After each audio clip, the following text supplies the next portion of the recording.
And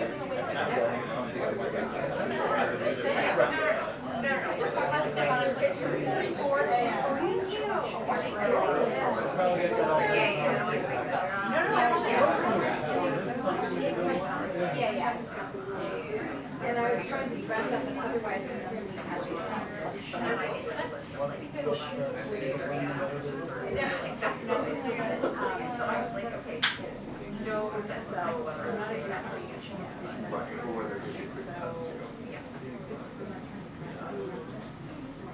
I've got the article, yeah.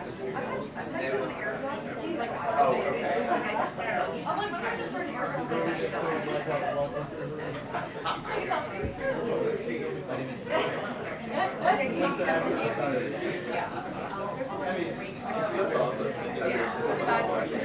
Yeah, I was like, I'm sure I was a hole in my hair, and then hey, we're gonna get it is my motto. Like, she got like, I love your idea.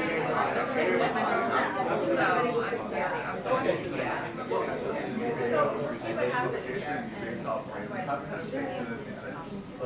Yeah. Although, like, some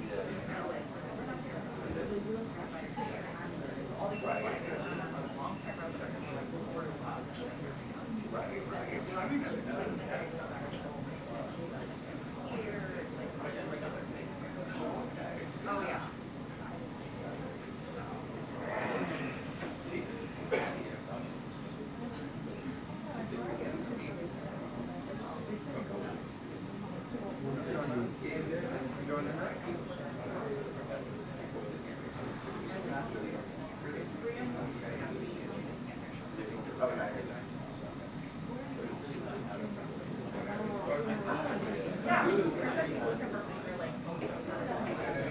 I was like shocked to find out this morning.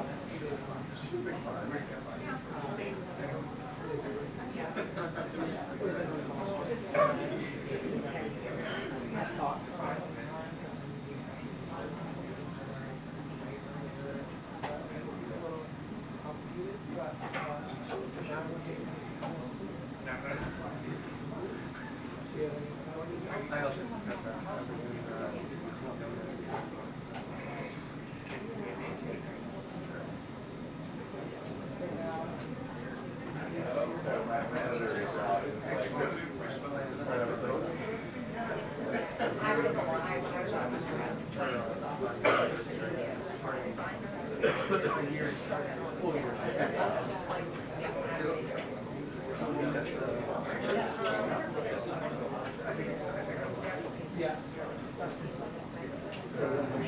Like I said, when you go off territory, it's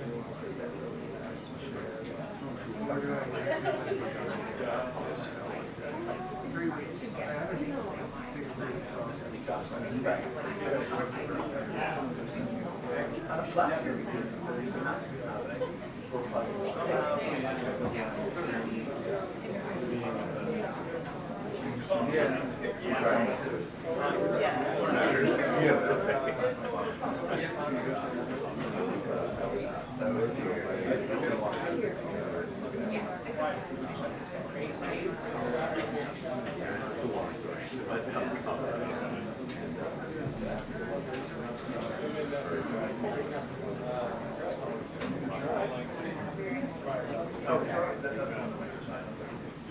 Very long story.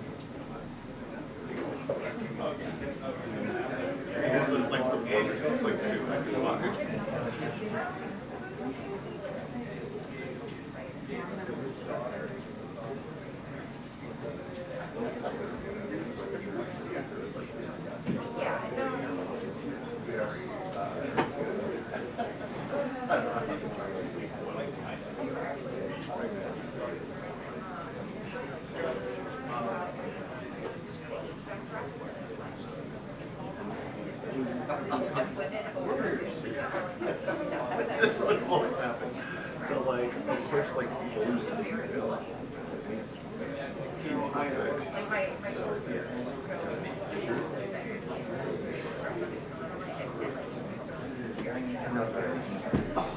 Like, oh yeah, he was raised on himself. I was like, I never Congratulations. It's a big step.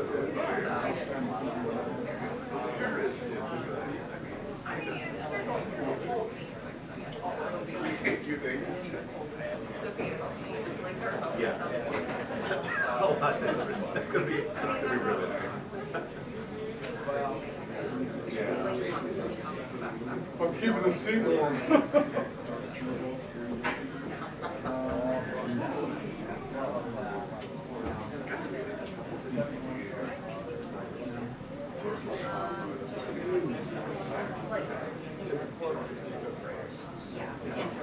Hello, sir. Me. Sorry. That's okay. Or you like, I think he was raised on it. It was like, first it's like, when you're probably have it. Yeah. All right, Amber.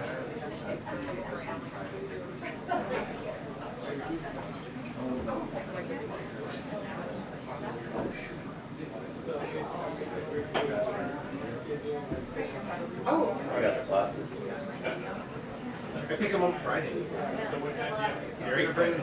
No, I'm not. I know that you would just mock me, so it's the Vision Pro goggles. Yeah. They look great. Did you watch any of the reviews? It's interesting. I'm still not. I mean, it's not worth what I do. Yeah. I think you should read it. Maybe it'll be a moment. It would be a moment. I would. I'd have to come up with a good question for Karine or Kirby. Yeah. You You might give it a brain. There are things I'd like to enhance reality. Yes.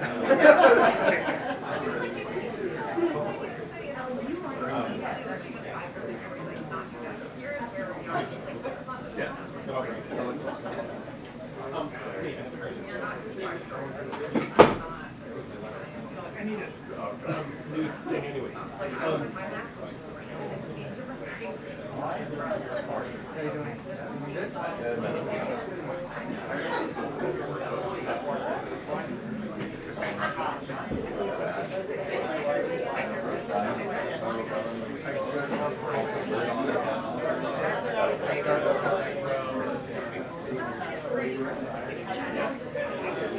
On the one hand,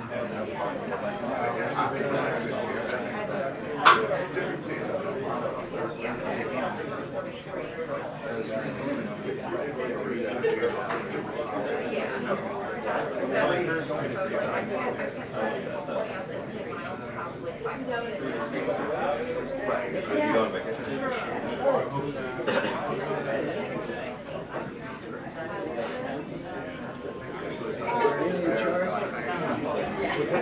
Amy in charge? I hope so.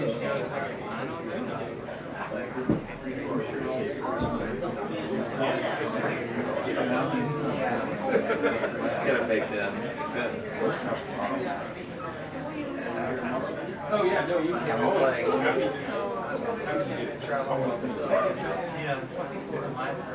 Are you just wandering around? Are you gonna sit eventually? Or? Oh, I see. I think you forgot like a post I like don't really come here that often. Right. Yeah. He was just gonna go ahead and breathe.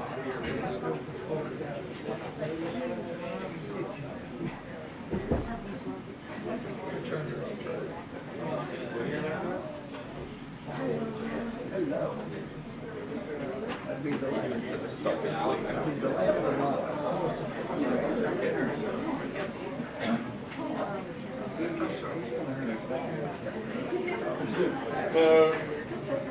You're in the set? Oh. Why does it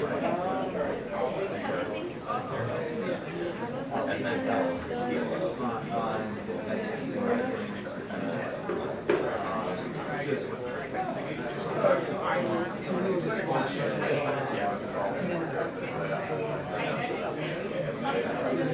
no, because he again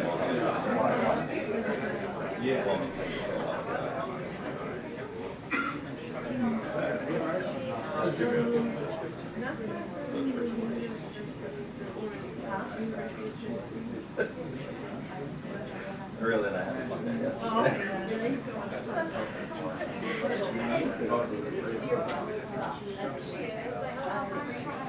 Very funny. So every trip that I've taken, like in the last couple of years, we have a perks thing. And so I have literally rented an electric car, which is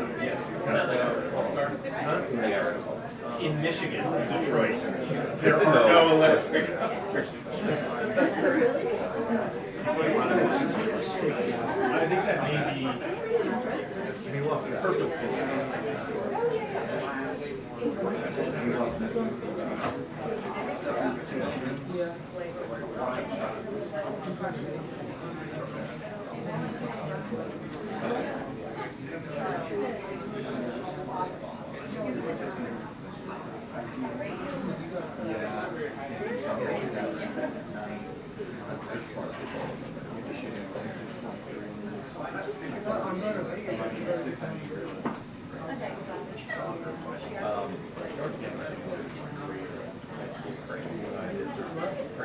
Is there a night? Is it an overnight? Oh, no.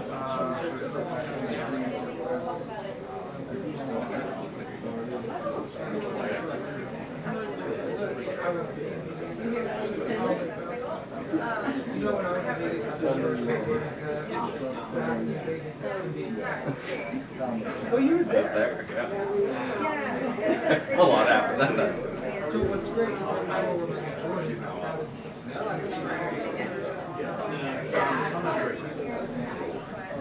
Or, even Richardson.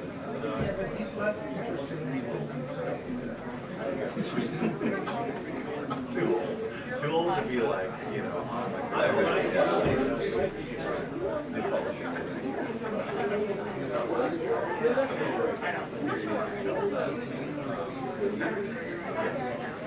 there's a smile on it.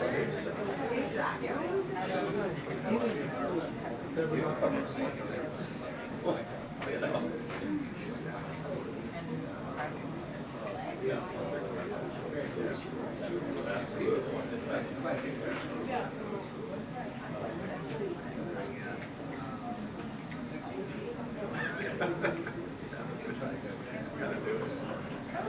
Yeah, like if I'm gonna do it, I can't do it.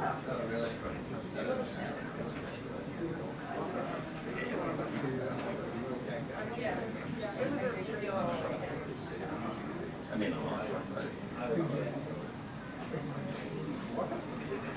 Even though he doesn't.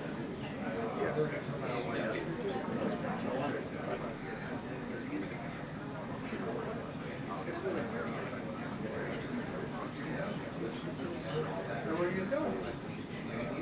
Whoa! Really? Oh my goodness.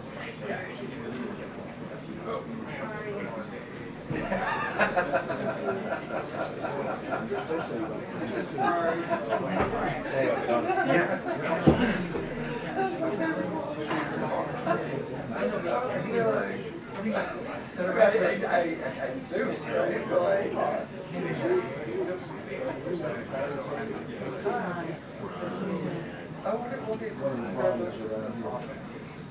take after Steve.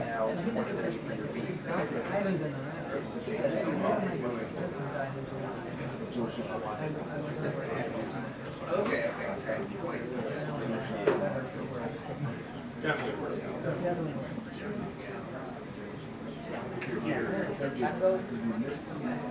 Oh, really? So what will you do? Your things here and there? Natural Beijing? Good to have you back. Yeah, thank you. Okay. So how long will you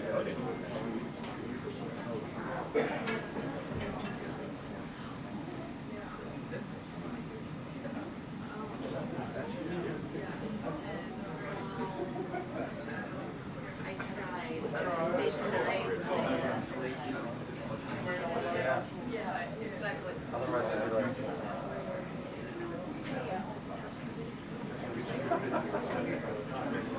Yeah, I love it.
Attention, the press briefing will begin in 2 minutes. The press briefing will begin in 2 minutes. Thank you.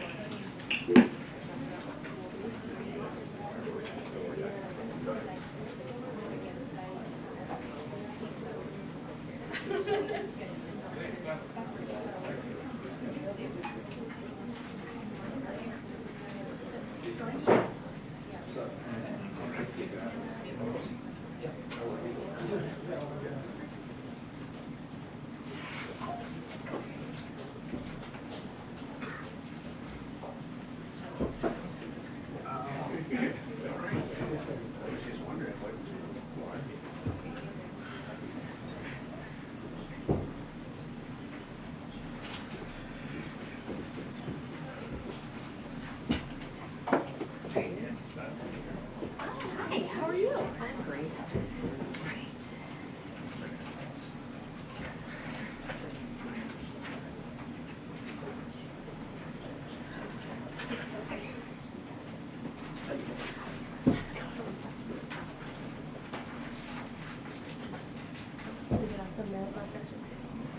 Yeah, it's gonna be long.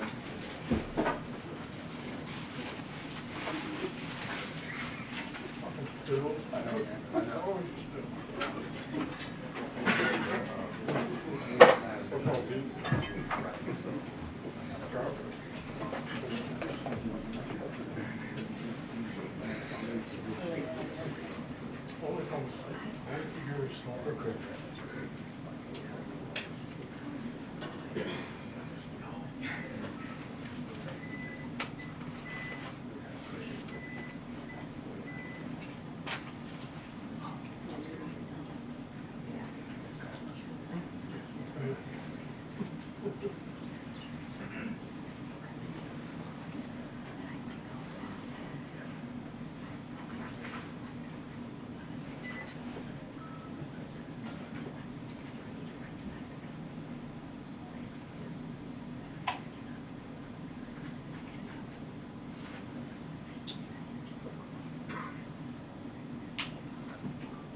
Bless you.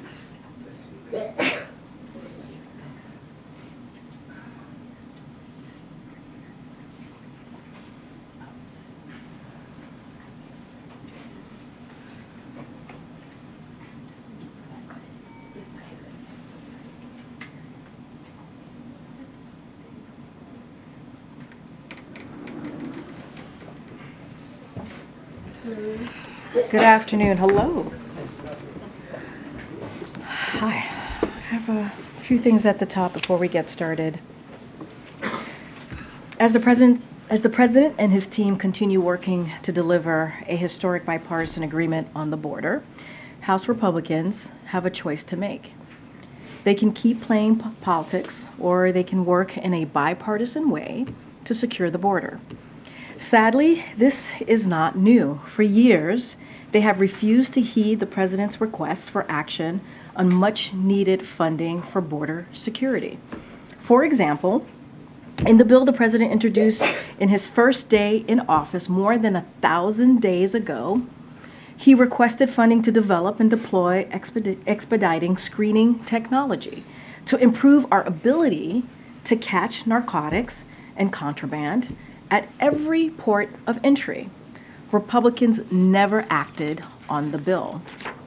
Each year in office, President Biden has requested record-breaking border security funding into law. But without exception, House Republicans have tried to stop the president from delivering the resources we need at the border. As recently as October, President Biden submitted a supplemental request for additional resources for border security. House Republicans did not take it up. Now, House Republicans are going further and signaling that they may refuse even to consider a historic bipartisan border security deal that would strengthen America's national security. Perhaps Speaker Johnson and House Republicans should reflect on what they've had to say over just the past few months. In October, Speaker Johnson said, "We must come together and address the broken border." And in November, he said, "I think we can get a bipartisan agreement on border security." But suddenly, we've heard a change of tune. One Republican member from Texas even said, why would they do anything to help President Biden? This is about helping the president. This is about helping the American people. It's not about helping the president. It's about the American people. This is about securing the border. Republicans in the Senate are working with us to do just that. Republicans in the House should as well look no further than their effort to impeach Secretary Mayorkas, an impeachment that even conservatives say is unconstitutional. The Wall Street Journal editorial board said, "Grandstanding is easier than governing," and Republicans have to decide whether to accomplish anything other than impeaching Democrats. Impeaching him accomplishes nothing beyond political symbolism. A better idea is to strike a deal with Mr. Biden on serious border security reforms. That's from the Wall Street Journal editorial board. Former President Trump's own impeachment lawyer, Alan Dershowitz, urged Republicans to vote no. House Republicans' own impeachment witness, Jonathan Turley, said there is no basis for impeachment. And former DHS Secretary Michael Chertoff, who served in Bush administration, said House Republicans should drop this impeachment charade and work with Mr. Mayorkas to deliver for the American people. Members of the House Republican Conference have said this is baseless. Congressman Ken Buck said Secretary Mayorkas did not commit an impeachable offense. And Congressman Tom McClintock said these are not impeachable offenses.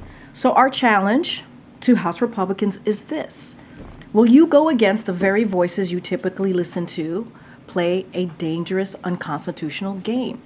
Or will you listen to what many of you yourselves have been saying? Come to the table, work on a bipartisan border security solutions, finally fund our needs at the border, and actually tackle the problem instead of playing politics with it.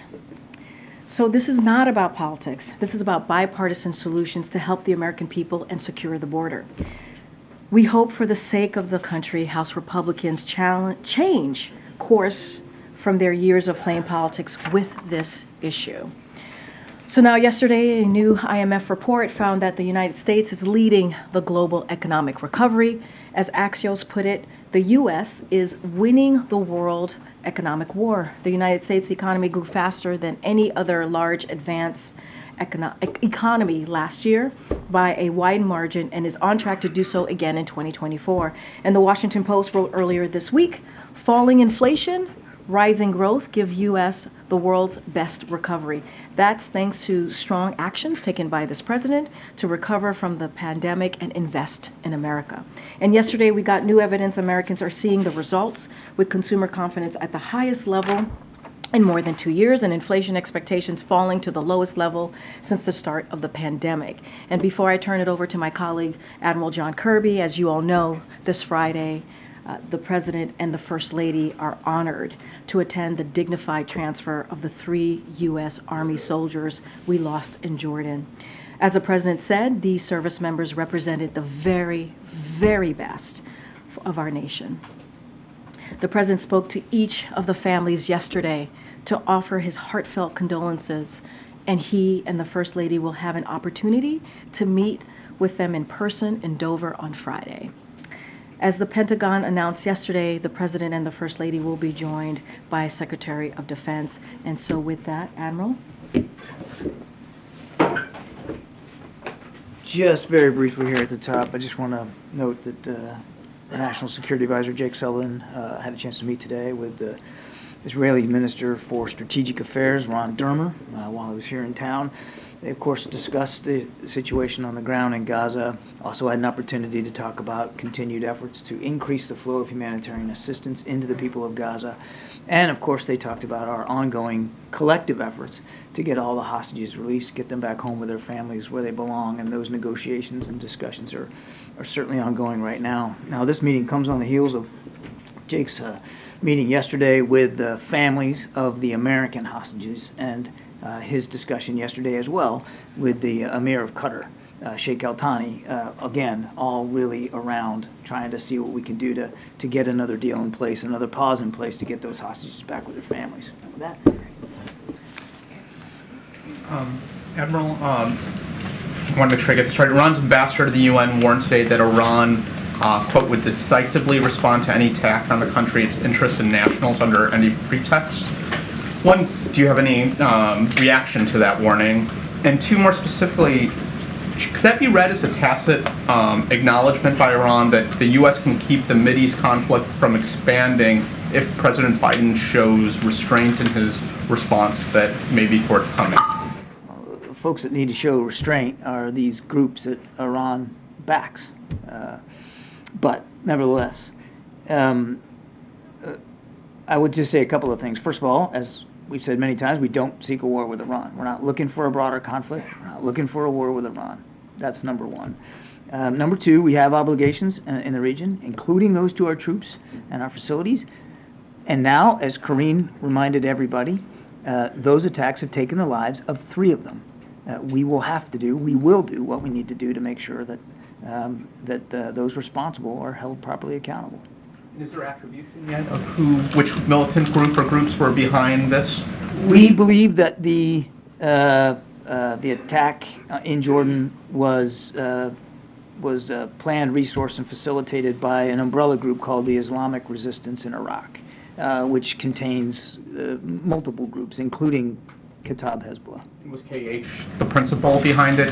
They seem to have fingerprints of this sort of precise attack. As I've said, I mean, this certainly has the earmarks of the kinds of things that Kataib Hezbollah does. But again, for our purposes today, and the question you're asking, the attribution that our intelligence community is comfortable with is that this was done by the umbrella group called the Islamic Resistance in Iraq. Thank you.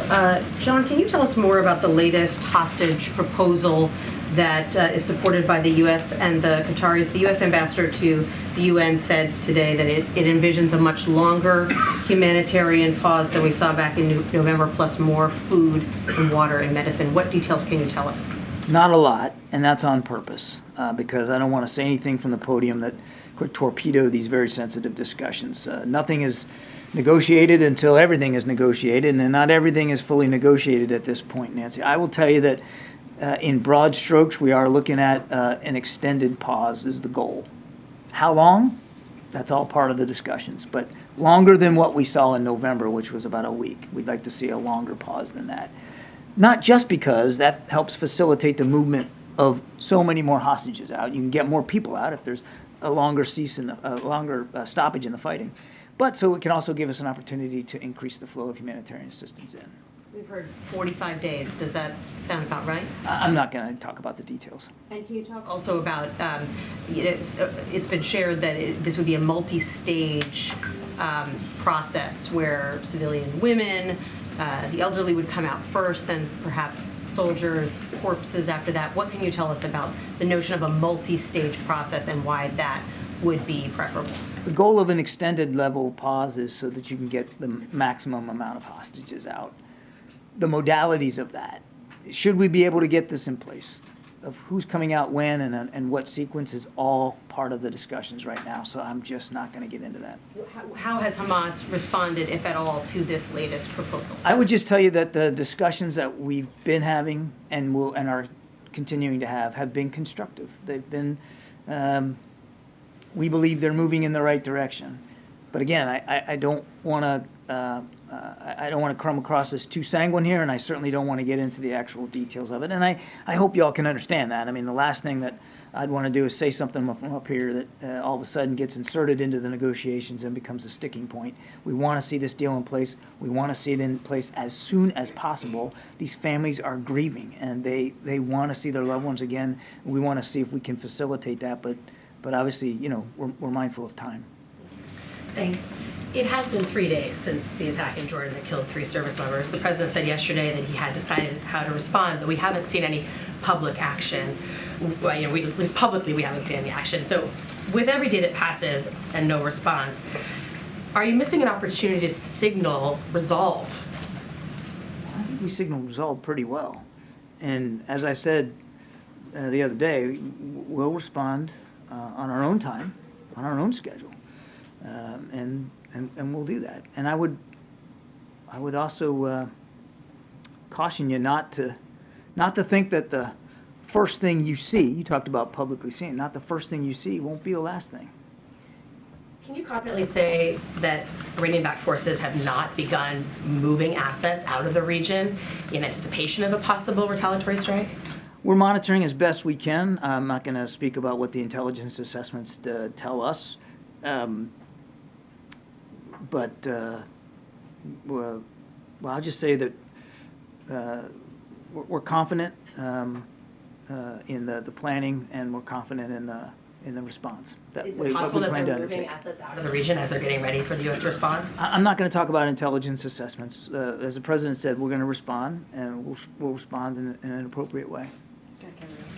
Admiral, can you give us a little understanding of the process when the president said yes, very definitively, he'd made a decision, and yet we know there's still ongoing work related to the attribution and assessment of potential targets and those sorts of things.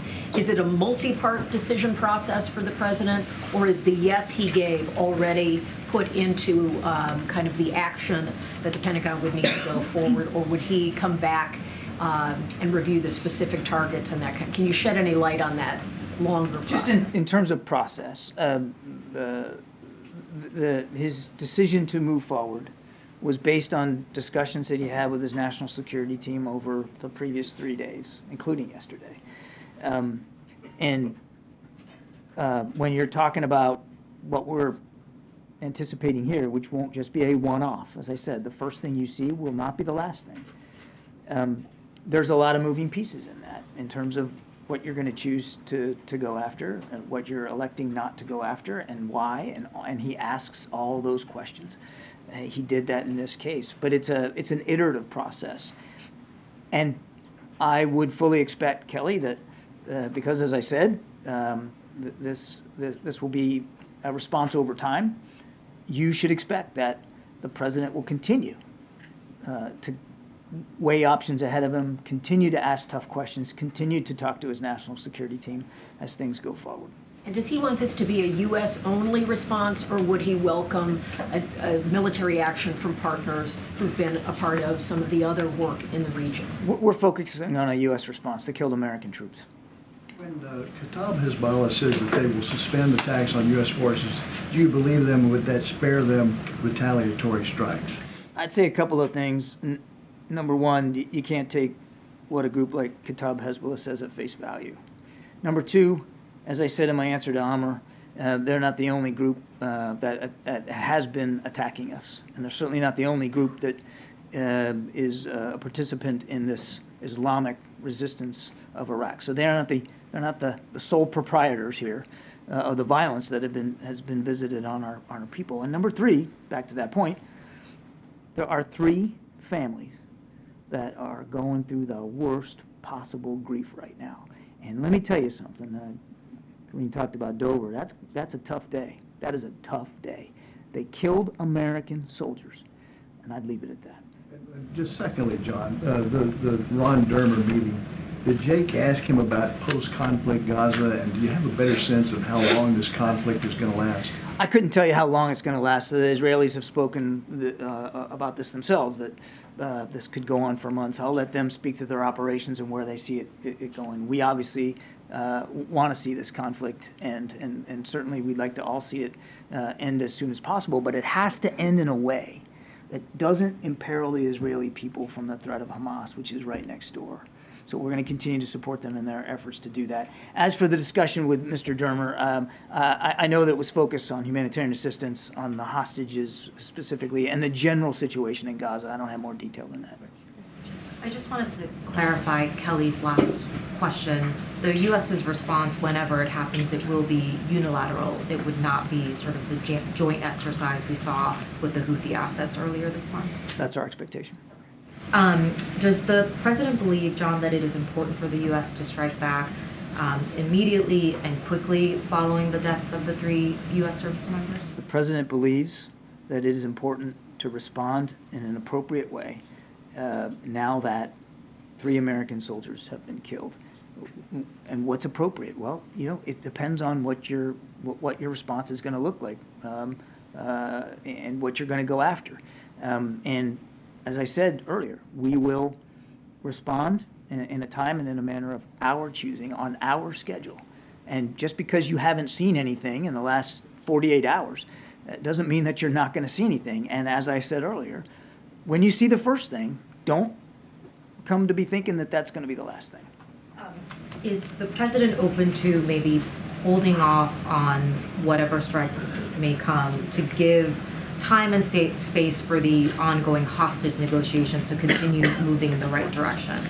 Is that a consideration? As I said a few days ago, there should be no impact. There's no reason why what we're trying to do in terms of getting hostages out and what we have to do to respond appropriately to this latest attack in Jordan for one to affect the other. So we are going to respond. We are also going to continue to work on trying to get the hostages out. Both can be done. Absolutely, both can be done. Well, it could certainly be a complicating factor, though, right? As if it's not complicated already, MJ. I mean, this is hard work. This is hard diplomatic work that's going into trying to get those hostages out. It's hard, but that doesn't mean that you put the brakes on that because you feel you have to respond, which we do. And it doesn't mean that you don't respond to the attacks in Jordan because this diplomatic work is still going to remain difficult ahead of us. We can and we will do both. So you're saying the hostage negotiations, that those are not a factor in the president's thinking and deliberations over how to strike back, that those 2 things are totally separate in his mind? I don't think I'm going to parse out the president's decision-making process here. I think, though, hopefully I've adequately answered the question.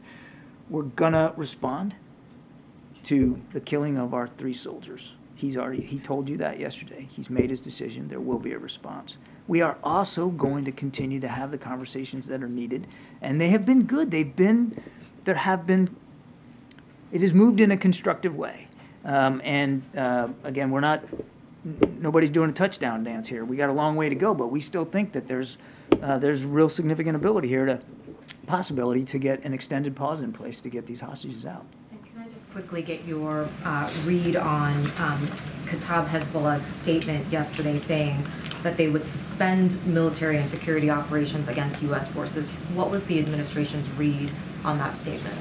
I think, as I said to Steve, we certainly read it, but we're not going to take it at face value. And we recognize that they're not the only group that has been attacking our troops and our facilities in Iraq and Syria. John, just separate topic. The FBI director was on the Hill today. He said Chinese hackers are preparing to wreak havoc and target critical U.S. infrastructure. Has the administration seen any evidence that critical infrastructure could be compromised, and what are you doing to strengthen those? I would just tell you that this is something we monitor very closely all the time, and we take all these threats seriously. You have to, each and every day. There's not a day where we're not taking a look at cybersecurity, particularly when it comes to critical infrastructure. I think that's as far as I'm going to go on that. Jake met with the Chinese foreign minister recently in Bangkok. Did that issue come up at all? Did he bring up cyber in their discussion? I won't get into the specifics of the conversation. This was a follow-up to the meeting out in San Francisco between President Xi and President Biden, and really meant to look at the ways in which both our countries are meeting the commitments coming out of that discussion, including the work on counter-narcotics, the military-to-military communications, the restoration of that, and a whole range of other issues, including cross-strait tensions. Thanks, Karine. John, do you have confidence that the Kenyan government has satisfied the requirements from the Kenyan Supreme Court outlined for this multilateral force to be sent to Haiti? And if not, what is your plan B? Obviously, the U.S. has been pushing for this multilateral force to be led by the Kenyans for some time, and the UN Security Council resolution is predicated on their leadership. So do you have a plan B if that doesn't work out? We were very grateful that Kenya had agreed to step up to lead that multinational security effort. I'll let the Kenyans speak to where they are in the judicial process. That's really not for us to speak to. We're grateful that they had stepped up and volunteered to do that. We still believe that that kind of multinational security presence in Haiti is important. We still like to see it move forward. And we're obviously watching closely what happens in Kenya, but it's really for the Kenyans to speak to. It won't change, regardless of how this comes out. Won't change our central position that we believe some sort of multinational security force presence on the ground is important for the people of Haiti. I mean, they still are suffering the violence of these criminal gangs and thugs and organizations that are just literally making life almost impossible for the people of Haiti. So we still believe that's important. Thank you. Admiral, given the Chinese hacking warning, can the American people feel confident in the electoral system? What I can assure the American people of is that we take cybersecurity extremely seriously. We put a new strategy out just last year, a cybersecurity strategy. We are always mindful of the threats to critical infrastructure. And one of the things the president believes is critical infrastructure is, of course, the free and fair election process here in the United States, and making sure that can occur. We were able to do that in 2022. The president's confident that the national security team, the folks over at Cyber Command, are all taking this as seriously as and the intelligence community taking this as seriously as possible, and that we will be able to ensure that. Thank you so much, John. I've got a question on Turkey and another one on Venezuela. Just starting with Turkey, we're seeking an update on their possible return to the F-35 program once or if they scrap their Russian defense missile system. But I just wanted to ask you, what this process would look like, would sanctions needed to be lifted, and what does the White House want here? There's no change to our view that the F-35 program for Turkey is incompatible with their use of the S-300 and S-400 missiles. So we're still having those discussions. And should Turkey be able to resolve our concerns about that, then there could be a restoration of moving into the F-35 program. But that's where we are. There's no change to that. On Venezuela, their leadership now says they'll suspend U.S.-Venezuela repatriation because of the U.S. threat of sanctions that you outlined on Monday. Sorry, I was just trying to catch your eye. How does the White House... I'm listening. I'm listening. I'm just texting somebody. No, I'm taking notes so that I don't screw this up. See that affecting movement on the southern border, and what are you doing to prepare for that possible challenge? So I really don't have much more to give you today than what I gave you the other day. The Maduro regime made commitments back in the fall about what they were going to do to allow free and fair elections and allow for the active participation of opposition parties. They have until the spring to move forward on those commitments, and we're going to be watching it closely. I'm not going to preview any economic levers at this point. But we're looking for the Maduro regime to step up and meet the commitments that it made in October. So the President will host the Japanese Prime Minister Kishida for the Oscar visit on April 10th. It's still January, but what should we expect from the meeting? And speaking with Japan, Japanese company Nippon Steel offered to buy U.S. steel last December. I know the President already welcomed the investment from the foreign countries. So what is the President's opinion on this offer? So the President's looking forward very much to having Prime Minister Kishida here. Japan, as you know, terrific ally and great friend, not just in the region, but the effect that they have around the world.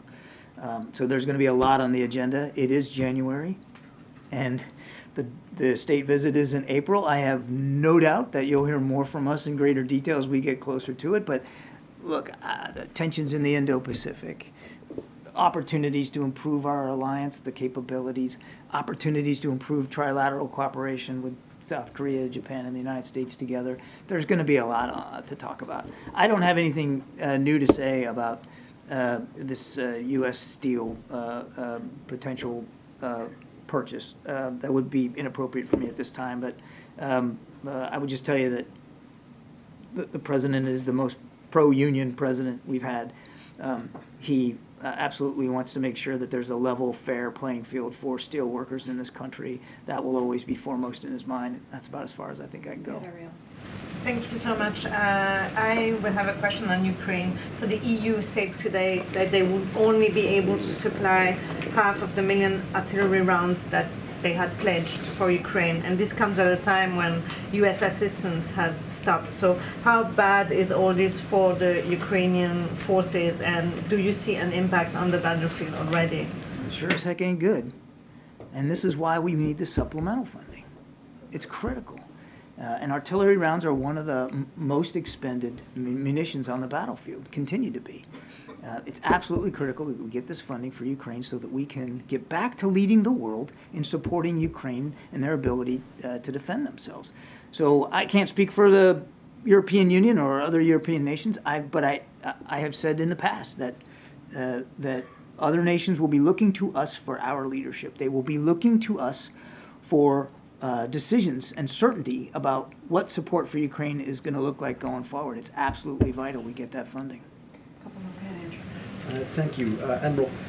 Right now, obviously the U.S. is contemplating retaliatory strikes that could be in Iraq or in or around Iran or other countries. U.S. and British planes have hit targets in Yemen. U.S. forces have come under attack in multiple countries in recent weeks. All these are part of the same larger conflict. At what point would the administration consider this to be at least a small regional war? Yeah. Well, I absolutely don't agree with your description of the same larger conflict. There's a conflict going on between Israel and Hamas. You didn't even mention that one. Yeah, I'm mentioning it. And we're going to make sure that we continue to get Israel the support that they need to defend themselves against a still viable threat. We were there were attacks against our troops and facilities in Iraq and Syria well before the 7th of October, certainly in the last administration as well. And as for the Houthis, they can claim all they want that this is linked to Gaza. But 2/3 of the ships that they're hitting have no connection to Israel whatsoever. So it's just not true. It's a falsehood. And we're going to continue to do what we have to do to protect that shipping. And as we did just today, if we see an opportunity to prevent a missile from getting launched, we'll take it out. We'll do what we have to do. And on the subject of Gaza, officials with the World Health Organization, the UN World Food Program, and UNICEF are all warning that the humanitarian situation there is quickly approaching the point of being a famine, and that the decision by the U.S. and other countries to pull UNRWA funding will make the problem even worse because of UNRWA's unique capabilities in Gaza. Does the White House share these concerns, and what's the administration prepared to do to fill any gap in aid to Gaza caused by the decision to defund? We absolutely share the concerns about the humanitarian crisis that's in Gaza right now. Certainly we know that severe hunger is one of those issues, which is why we're working so hard to get more security assistance into the people of Gaza, which is why it's so important that these discussions that we've been having about an extended pause actually come to fruition. Because it's not just, it is primarily about getting those hostages out, of course, but it also will give you a longer opportunity to increase that aid. So absolutely we're concerned about that, no question about it. Now look, we suspended funding temporarily to UNRWA as they do this investigation. We believe it was the right thing to do to stop that funding while they investigate, and we'll see how that investigation goes. We'll see what they learn, and we'll see what accountability measures they put in place. I would remind that that it is a suspension, it is not a termination. We'll take a look at what our options are depending on how the investigation goes. And the money that was suspended, there wasn't a lot left in the allocation, and the money that was suspended was really designed more for their efforts in Jordan, not in Gaza. Yes, ma'am. Thank you. If the border bill plus Ukraine aid fails, is there an alternative legislative vehicle to get aid to Ukraine? And do you believe that House Republicans, in killing the bill, are helping Vladimir Putin? On your first question, no. The national security supplemental is what we need. It was thoughtfully calibrated, thoughtfully arrived at through discussions with our Ukrainian counterparts. We need that funding. Right now, as you and I are speaking, we aren't sending additional security assistance to Ukraine. There's nothing left. We've got to have that funding. And on your first question, do I think House Republicans are supporting Vladimir Putin? I'm not. Look, I'm not going to get up here and impugn members of Congress. We believe that there is strong bipartisan support and bicameral bipartisan support for Ukraine. And the leaders on the House side of those oversight committees for national security, intelligence, foreign affairs, they all supporting Ukraine. But it is a matter of getting there, and there are active negotiations going on. Now I'm not gonna get into Karine's lane here, because this is really what she's been talking about, but there are active negotiations going on, and we're doing that in good faith. If that supplemental is the only vehicle for aid to Ukraine, if that fails, there's no aid to Ukraine. Well, look, what we need is the national security supplemental funding. That is the discussion that's going on right now. I can't put myself 2 or 10 steps ahead of where we are right now and what that would look like. We want to get the funding for Ukraine. The President submitted the supplemental in October. We believe it's the right amount, and we believe that that's the right vehicle to get it to them. Thank you, Karine. John, you've been saying since October 7 you don't want to escalate, and when you've been asked last time what do the Iranians want, you referred us to the Iranians. But what's the strategy behind repeating the message, we don't want to escalate? Did the Iranian convey a message, a private message to you that they don't want to escalate again? I don't have any private communications with Iran to speak to. I'm not really, I probably don't understand the question as well as I should. Nothing's changed. We don't want to see the conflict widen or escalate. And almost everything the President has done since the 7th of October has been designed to prevent that escalation. Now, of course, I'm mindful of the attacks by the Houthis. We're mindful of the lethal attacks in Jordan, which is why he's taking the actions that he's taking, and it's why he's about to take the actions we're going to take. One more question on the HK statement yesterday. Was it Kataib Hezbollah statement yesterday in Iraq? Was it a result of a diplomatic engagement with the Iraqi government, pressure? Were you in contact with the Iraqis on this statement, or did you pressure them, something like that? No. Last question. I want to go back to Dover for a moment. If in the past, when there had been the transfer of remains, it has been done late at night, and there's been some photographs, but no actual press coverage of that event. Is this going to be a different situation given the fact that the President is about to, or has already decided what his response is going to be to the drone strike that took out those 3 Americans? not sure I follow. Why would the dignified transfer be different because the president decided to make a response? Will the president be making any statement at that event? Okay. No, just to level set here, the way these dignified transfers happen, you've talked about some coming in the middle of the night. They come in, it's not, the arrival time is set by the military. It has nothing to do with who's going to be there to meet them. That's number one. So they come in at whatever hour the U.S. military system has that plane arriving. It's completely independent of any other factor. That's point one. Point two, on the press coverage, that is determined by the families, not by the administration, not by the U.S. military, not by the folks at Dover. The families get to determine whether they want media to be there. And in some cases, when you have we've had multiple families involved, some families want it, some families don't, and so the media are allowed to witness a transfer or two, and then they are taken away for the ones that the families don't want. It is up to the families, not to us. We have nothing to do with that. And no, the president won't be speaking at Dover. That's not the appropriate venue for anybody to speak. It is a very, very solemn, dignified I think you could call it a cemetery, a ceremony. We call it a transfer, but there is a ritual to it, and it's very somber and it's very solemn, and that's not the place for speeches. Thank you so much. Thank you. Appreciate that. Thank you. All right, Amr. Thanks. I was hoping on East Palestine, why did the administration decide that things have, I guess, coalesced and it's now the time for President Biden to go? So the mayor and community leaders invited the president to meet with East Palestine residents and also assess the recovery progress that's been going on for some time now, as you all know. And so the president had always said that he would go when it is most helpful to the community. And with this invitation, obviously, very recent, and the current status of the recovery, we felt that the time was right. Again, we got an invitation from the mayor and community leaders to come, and very, very recently. And so we are working with them to figure out the best time to do that in February. And there isn't a date yet? There's no date yet, but obviously we're working with community leaders, we're working with the mayor, elected officials to find the exact time and day to go in February. And can you just square, the mayor has made some comments, reported comments that seem less than inviting to President Biden to come, while praising former President Trump as actually having more impact on helping the situation, getting the ball moving as things have happened.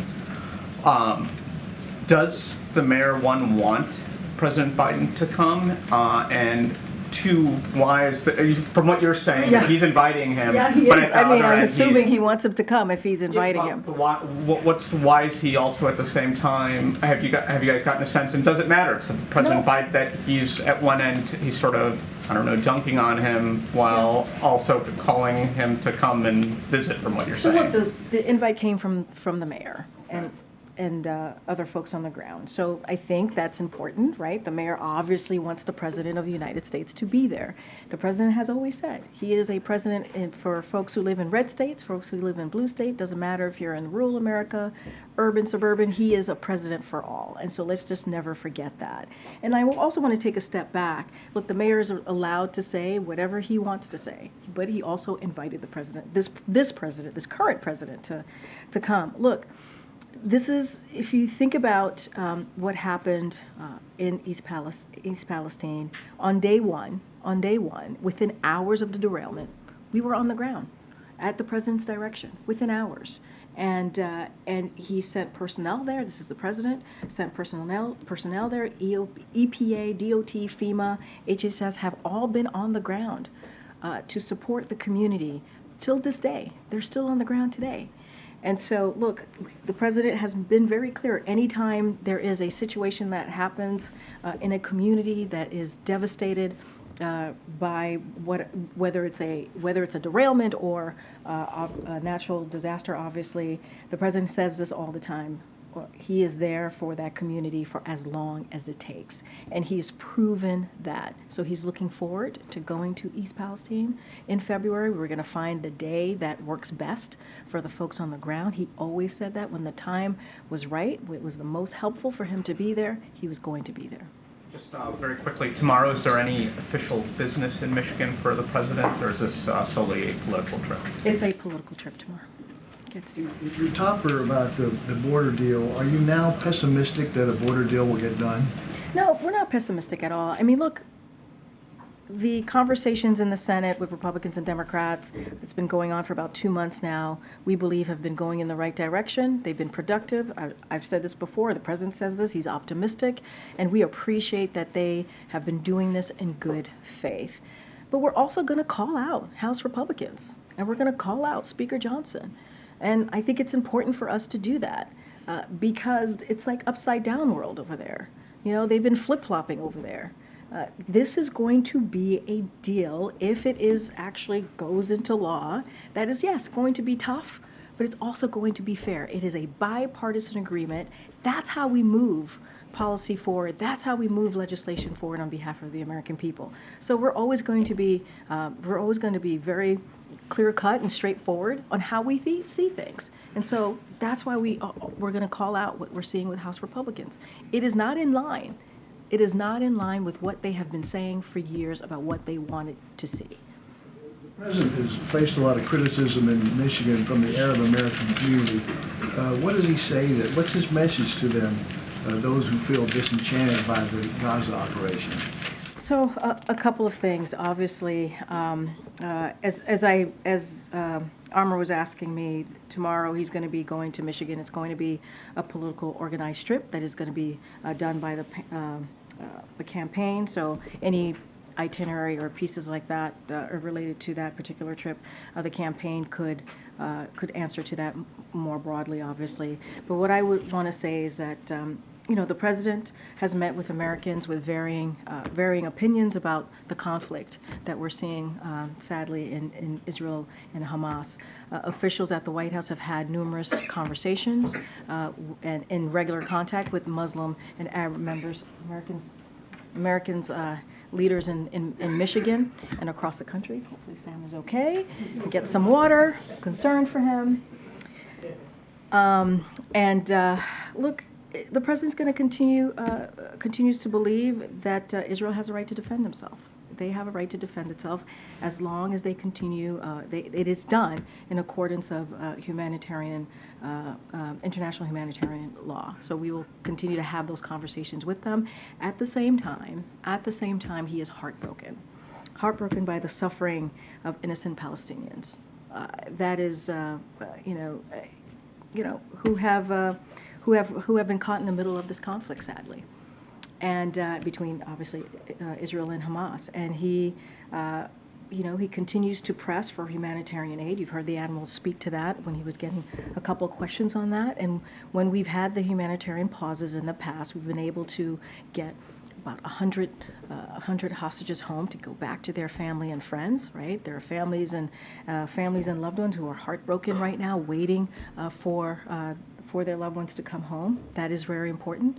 And also to make sure we get that much needed humanitarian aid into Gaza. And so this is what this administration has been doing around the clock, trying to get to another humanitarian pause so that we can get that much needed assistance into Gaza and get those hostages home to their loved ones.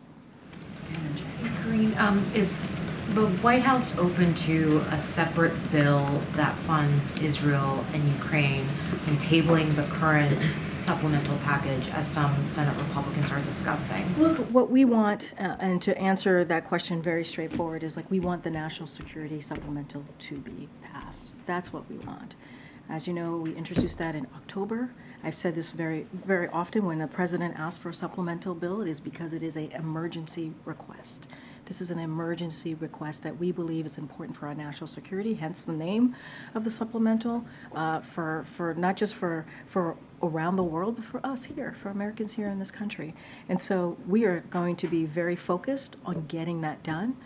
We appreciate the conversations that's happening on the border security in the Senate, both Republicans and Democrats, but we want to see the national security supplemental bill move forward as it stands, as it is all together. I understand that's your preference, obviously, but is the White House open to a separate bill that just deals with Ukraine and Israel? That's not the discussion we're having. That's not what we're looking for. That's not what we're moving towards for. That is not the discussions that we're having. That is not what we want to see.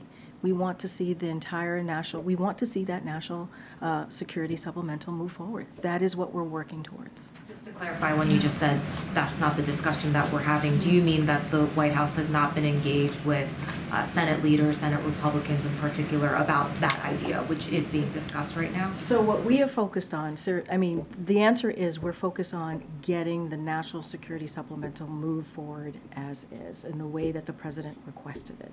That's what we want to do. That's how we're moving forward. And that is, we believe, what has been asked in that bill. Those different components, those different pieces are incredibly important. It is what's needed for our national security, and we need to move forward with it as is. Has anyone at the White House had discussions Look, with members about that idea? Look, I don't have any discussions to share with you about that. I can tell you what we're moving towards. We're moving towards on making sure that we get that national security supplemental move forward as it is, as the president requested from Congress. That's one of the reasons we're having these really important bipartisan conversation in the Senate to see what we can do in the border security, but we want that national security supplemental to move forward. That's what we want. We want that request to move forward. Okay. Thanks, Karine. Boeing CEO said today that the company caused the problems with the 737 MAX and needed to return focus to safety. Obviously, in addition to the administration's role on ensuring air safety, the government is one of Boeing's biggest customers. So are you guys confident that the leadership at Boeing can execute that pivot back to safety? Look, what we want to make sure, and what FAA wants to make sure, and it is their top priority, that we make the safety, obviously, the safety of Americans as they fly across the country, obviously, and beyond, is safe. And that is what we want to be very, very clear about. I can't speak to, obviously there's an investigation going on, they're looking into it. I'm going to let that investigation go forth. I don't want to get ahead of that, but obviously we're concerned. You know, obviously we're concerned. We want to put American safety, we put American safety first. That's what FAA does. But I'm not going to get into the leadership of Boeing. I'm not going to get into specifics of that. FAA has acted, they've taken action, and we're going to let that process move forward.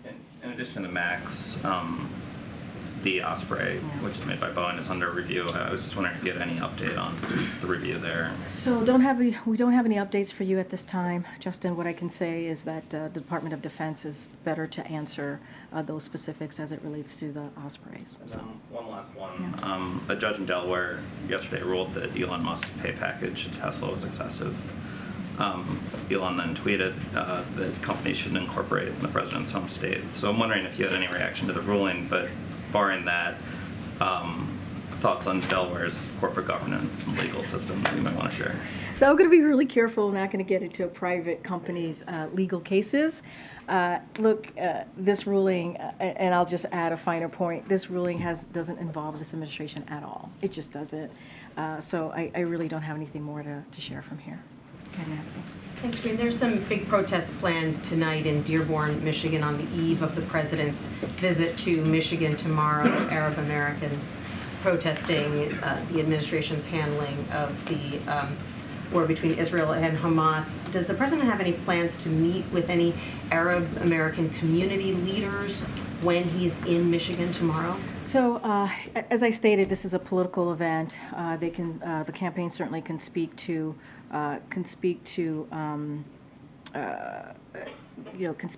the different parts of the trip directly.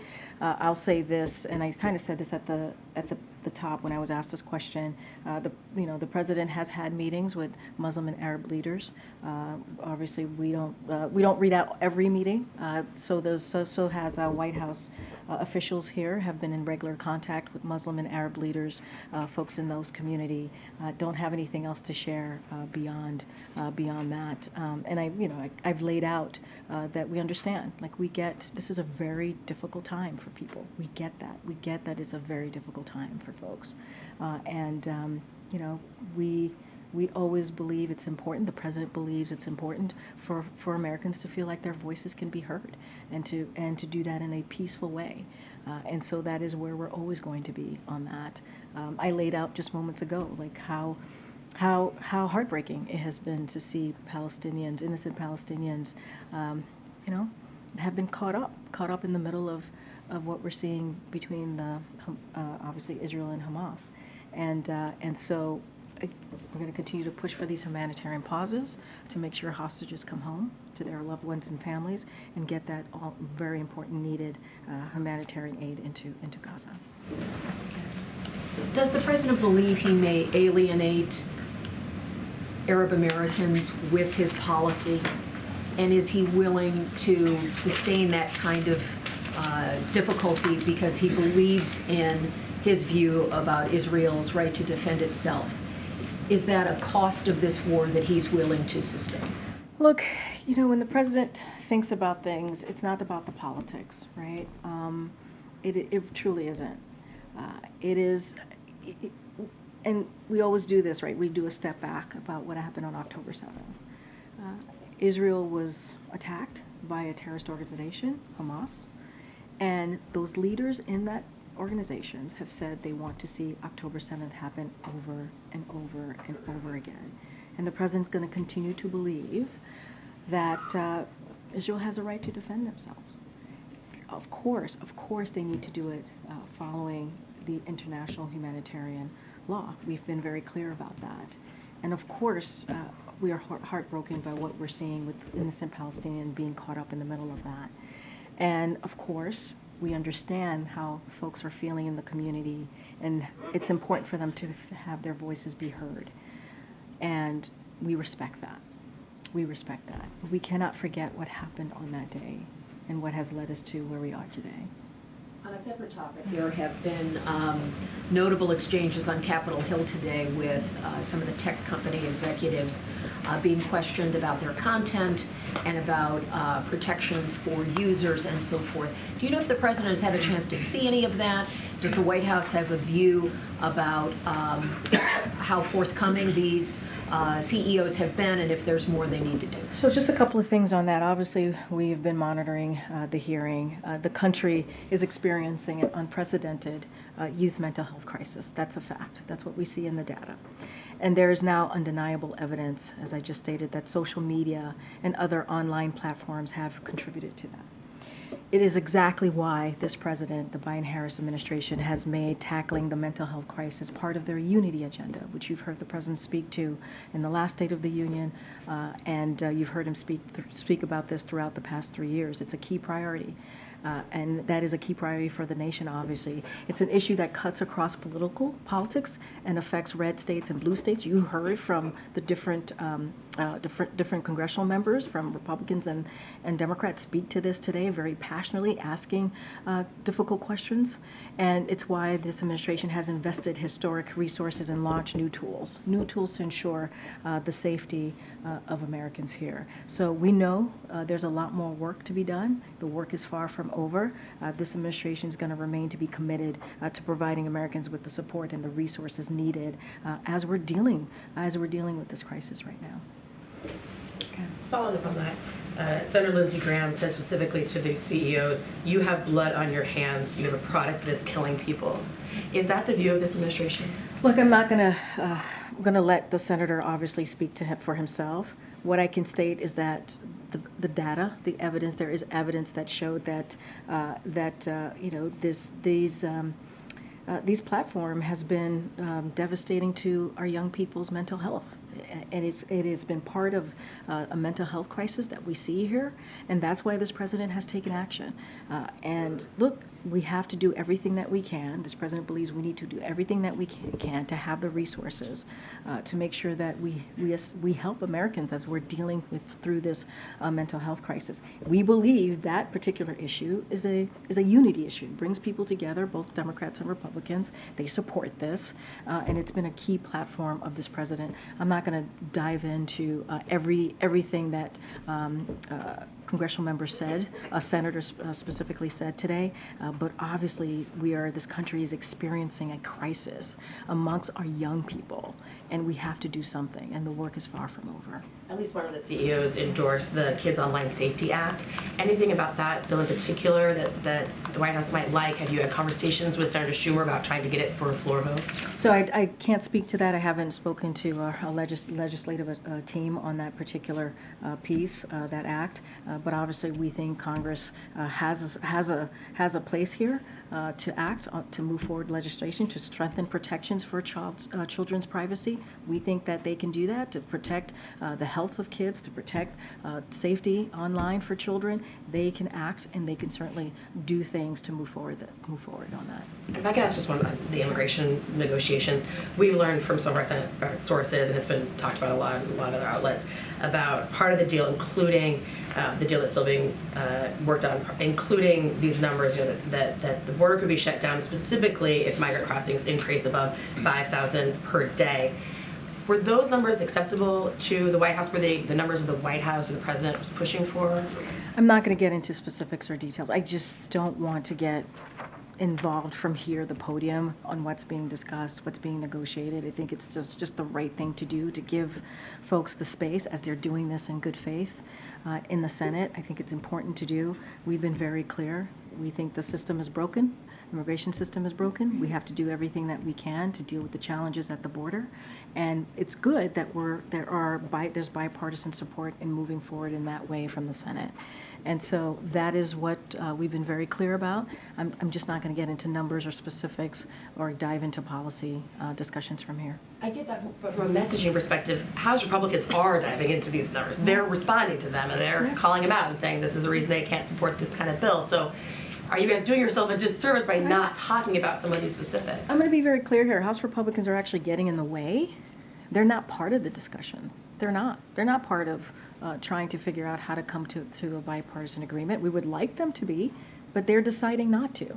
And it's on them. The question to them is, why aren't you all interested or wanting to work with your colleagues over at the Senate? We have said, if this law passes, it will be, yes, the toughest and the most fairest set of reforms to secure the border and deal with real solutions to reform the immigration system. That is what we believe. And let's not forget what the president put in his supplemental, right? He wants the border agents, drug detection equipment, immigration judges, and asylum officers. He wants resources. And so that's what the president is looking toward to do in the supplemental. He laid it out very clearly. But House Republicans are, they're flip-flopping on this. They're truly flip-flopping on this issue. Go ahead, Jared. Is there a timeline or deadline for these talks, or are you happy to just have them be open-ended as long as it takes? Well, we think it's moving in the right direction. We think it's happening in good faith. We appreciate the conversations that are happening on the Hill with the bipartisan legislators in the Senate, more specifically.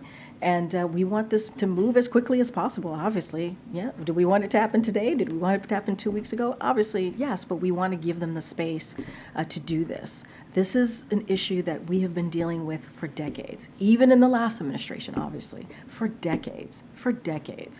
And so now we're at a moment where we can come to a bipartisan agreement, where this is happening in the Senate. And so we think that's a good thing. We think that's a good thing. As you heard me call out House Republicans, because it's important to do. They're being disingenuous right now with where they are, where they've been on this issue, and we're going to call them out. I ask because a lot of times these bipartisan talks that deal with like fiscal issues or whatever have a date certain, right? There's like a shutdown deadline or something else, right? A trigger. That's not the, so there's not like a date circled on I the don't have a calendar. timeline for you, Jared. I don't. We want to get this done, obviously, as soon as possible. Let's not forget, I talked about 3 years, more than 3 years ago, more than 1,000 days ago, we put forth, the president, his very first piece of comprehensive legislation was to deal with immigration. That's what he wanted to do on the first day. So it's been 3 years. So obviously we want to get this done. Go ahead, Phil. Two questions on East Palestine. First, has the White House coordinated or discussed with DOJ any type of damage settlement or compensation for folks there who were affected by the derailment? So I don't have any specifics. I would have to refer you to the Department of Justice on that piece. Obviously, we want to make sure that Norfolk Suffolk is held to account. We're going to make sure that happens. We are determined to get that done. I think you've heard that from the Department of Transportation as well, from Secretary Buttigieg. You've heard that from us many times. We want to make sure that they pay. They pay for the derailment that they caused. And so obviously that is a priority. And then next month, when the president is in East Palestine, will he drink the water there? I mean, look, what I can tell you is the president's focus has been to do everything that he can to support this community from day one. We get what's going on the ground. We understand what's going on. That's why we've had the EPA. That's why we had DOT. That's why we had HHS. That's why we've had FEMA on the ground. You know, this is not about some sort of like political stunt here. This is not what this is about. This is about this president being a president for everyone and showing up for this community. That's what this is about. I'm not going to get into some sort of political stunts about drinking water. What we're going to focus about is making sure they have what they need. And the president was invited by the mayor, by community leaders. He's going to show up. He always said he would be there when it was the most helpful. The reason I ask is despite some of the federal assurances, there are folks on the ground who are not political and are just very concerned, and they doubt some of the assurances they've gotten from the And we federal. understand that. We get that. We get that. Something horrible happened to that community. A derailment happened in that community that caused a lot of, some damage, real damage to folks who live there. We get that. That's why we've had, again, EPA, FEMA, HHS, DOT on the ground within hours by this president's direction. So we're taking this incredibly seriously, Phil, and the president's going to go down there in February when the time permits, right? The best time to do this. We're working with folks on the ground to visit the community and be there. And it's not going to be about politics. It's not about being in a red state or a blue state. You hear us say this over and over. You hear from the president over and over again because he wants to make sure that he's there for this community. I have to go. I actually have to go into the Oval Office. Thank you, everybody. Thank you.